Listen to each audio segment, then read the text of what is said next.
Osama bin Laden is the terrorist extraordinaire, and his operatives are alleged to have executed the bombing of the destroyer Cole during the course of the campaign last fall, and the bombing of the destroyer Cole was among the factors that helped to make the Clinton administration and, by extension, Al Gore look weak, soft on terrorism, incapable of dealing with these Middle Eastern Islamic fanatics who were raising hell with American lives at the same time as the price of oil was going up. Essentially the same double bind that we saw in the year 2000, when a combination of rising oil prices, resulting inflation and economic hardship, and the seeming impotence of the United States in the face of the Islamic militants in Iran and the taking of the hostages helped to send Jimmy Carter's presidency to the happy hunting ground. One of the interesting things about the BCCI connection is that had it been properly investigated, it might very well have gone to James R. Bath, revealing his business connections with the bin Laden family, and ultimately it could have seen to it that George W. would have been blocked from reaching the heady heights that he currently occupies. Of course, George W. is currently a heartbeat away from the presidency. Somewhat feeble heartbeat under the circumstances, that of course being Dick Cheney. Again, I would note that Bill Clinton took a lot of heat for pardoning Mark Rich. In the aforementioned For the Record program number 277, there's discussion of the fact that the Senate Foreign Relations Committee's report on the BCCI listed as among the points to be investigated Mark Rich's use of agricultural credits in the 1980s through BCCI. Agricultural credits were the main vehicle for accomplishing the funding of Iraq, that funding of the weaponry that Saddam Hussein came into possession of, one of the major factors, the central element in the BNL or Iraqgate scandal, also overseen by the elder George Bush. Speaking of the bombing of the destroyer Cole, allegedly or ostensibly performed by the operatives of Osama bin Laden, we read the following from the San Francisco Chronicle of Wednesday, June 20th of the year 2001. This is an article by Diana Elias of the AP. It's datelined Kuwait and headlined, Islamic militants brag they bombed warship Cole. It reads in part as follows. Islamic militant Osama bin Laden's Afghanistan-based group boasts in a recruitment videotape that its followers bombed the destroyer Cole in Yemen's Aden harbor last year. The video, circulating among Muslim militants and viewed here yesterday, would represent the clearest link yet between Osama bin Laden and the October 12th attack that killed 17 American sailors and wounded 39. But bin Laden himself does not specifically make that claim on the tape, and has not accepted responsibility in the past. Well, the final determination vis-a-vis the bombing of the destroyer Cole, again, something that certainly made the Clinton administration and by extension Al Gore look weak in the eyes of the American people. Again, the impotence in the face of international and Islamic terrorism, etc., in combination with rising petroleum prices, was essentially the same double bind that helped to do in Jimmy Carter in 1980. So with the appointment of Robert Mueller, we have somebody whose pursuit of some of the national security-related investigations leading in the direction of both Georges Bush, particularly the elder George Bush, was, shall we say, less than vigorous. I would also note that as George II took office, the leadership of the F.B.I. has changed, and a number of things have come to light that have made the position of Louis Freeh very uncomfortable. Of course, the revelations concerning the Robert Hanssen spying case helped to embarrass the F.B.I. in conjunction with a number of other things that had gone on in the last 10 years. I also wonder about the surfacing of the documents about the Oklahoma City bombing and Timothy McVeigh. Those documents surfaced just before Timothy McVeigh's scheduled execution date. I think it is most unfortunate that McVeigh was executed, and that the many evidentiary tributaries vis-a-vis the Oklahoma City bombing leading in the direction of a much more complex, a much broader milieu than just McVeigh and Nichols, both of whom I believe were involved, but who were only two relatively low-level players in a much wider scenario. I think it is most unfortunate that McVeigh was put to death. He might have gone to his death a stoic, good soldier, but after 30 or 40 years in prison, he might have come to rethink some of his actions and might have ultimately revealed more about the Oklahoma City bombing than he will certainly be revealing now. One of the questions I have, and I want to stress that this is a question that I have, not a statement that I'm making, but I wonder whether, in addition to its own obvious missteps, I wonder whether perhaps the FBI is being destabilized. This will appear crazy to uninitiated listeners, but it has been my contention for some time now that, in fact, one of the things bedeviling the United States, in addition to its own miscreants and certainly the ineptitude that is in no short supply within elements of the U.S. government, I think that the United States itself is in a state of destabilization and is being subverted by a fascist/Nazi fifth column, not unlike the way the French government was subverted prior to World War II. One of the reasons why the numerically superior French military succumbed so quickly to the Nazi invasion, the French elite, in many ways, were more sympathetic to Nazism and fascism than they were to the social front of Léon Blum. I suspect, and it has been my contention, my belief for some time, that the United States is also in a state of advanced subversion, as insane as that will undoubtedly appear to uninitiated listeners. I believe that the U.S. itself is being subverted from within, and I believe that one of the institutions that is being so subverted is the FBI. And this is not to say that I have any illusions about the FBI. There certainly is no shortage of incompetence or malfeasance that the agency is engaged in over the decades.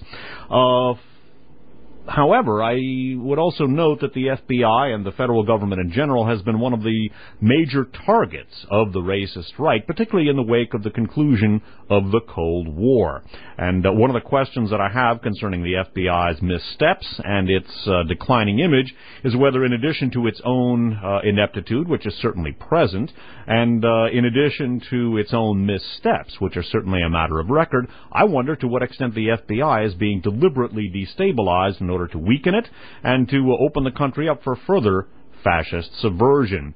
And again, I wonder about the surfacing of the McVeigh documents, the Robert Hansen spying case, and the resignation of Louis Freeh, and whether perhaps, and again I stress perhaps, these were being deliberately orchestrated in order to effect a change of leadership at the FBI and to put someone in charge of the Bureau, which is obviously the federal police of the United States, who would be far more sympathetic to covering up the stink that grew during the presidency of the elder George Bush. I really believe that the elder George Bush was a three-time U.S. president. I think he was the real power behind the throne when Ronald Reagan was on the throne. And, of course, he had his own administration. And one of the questions I have about Robert Mueller, again, an individual whose pursuit of Bush-related investigations has been less than vigorous in the past, I wonder whether perhaps it was deemed necessary to get someone in charge of the FBI who was more sympathetic to the machinations of the Bush family than Louis Freeh might have been. Again, that's a question I have, not a statement that I am making. However, in connection with the alleged Osama bin Laden connection to the U.S.S. Cole, the role that appears to have played in the 2000 campaign, and the recent shakeup at the FBI, one should perhaps consider the following. This is from the Wall Street Journal of Friday, July 6th of the year 2001. This is an article by David S. Cloud and Neil King, Jr. It's datelined Washington and headlined, U.S. faces hurdles in approach to U.S.S. coal probe. And it reads in part as follows.